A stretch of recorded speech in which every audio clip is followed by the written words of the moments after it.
যুক্তরাষ্ট্রের মসনদে Donald Trump বসার পর থেকে ইউক্রেনে মার্কিন সামরিক সহায়তার পরিমাণ উল্লেখযোগ্য হারে কমে গেছে বলে জানায় বিভিন্ন গণমাধ্যম। গেল সপ্তাহেও পেন্টাগন কিয়েভের জন্য নির্ধারিত একটি অস্ত্রের চালান স্থগিত করে দেয়। তবে সোমবার মার্কিন প্রেসিডেন্ট ট্রাম্প জানান কিয়েভকে প্রতিরক্ষামূলক অস্ত্র পাঠানো অব্যাহত থাকবে।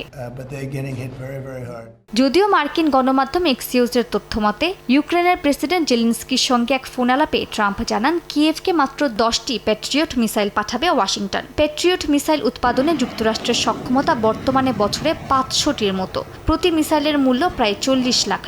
সাধারণত একটি লক্ষ্যবস্তু ভূপাতিত করতে 2টি মিসাইল ব্যবহার করতে হয়। এ কারণে সহায়তাটি সীমিত বলে মনে করছেন বিশেষজ্ঞরা। ট্রাম্প ইউক্রেনকে অন্য উৎস থেকেও অস্ত্র সহায়তার উপায় খুঁজে দেওয়ার প্রতিশ্রুতি দিয়েছেন। এদিকে ইউক্রেনের প্রেসিডেন্ট ভলোদিমির জেলেনস্কি জানান আকাশ প্রতিরক্ষা সহ অত্যাবশ্যক সামরিক সরঞ্জাম দ্রুত সরবরাহ নিশ্চিত করতে যুক্তরাষ্ট্রের সঙ্গে যোগাযোগ আরও জোরদার করার নির্দেশ দিয়েছেন তিনি। একই সঙ্গে ইউক্রেন যুদ্ধ বন্ধ করা তার প্রত্যাশার চেয়ে কঠিন হবে বলে স্বীকার করেছেন মার্কিন প্রেসিডেন্ট ডোনাল্ড ট্রাম্প। সংবাদ সম্মেলনে তিনি রুশ প্রেসিডেন্ট ভ্লাদিমির পুতিনের কড়া সমালোচনা করেন। পুতিনের কারণে প্রতি সপ্তাহে 7,000-এর বেশি মানুষ প্রাণ হারাচ্ছেন বলে দাবি করেন তিনি।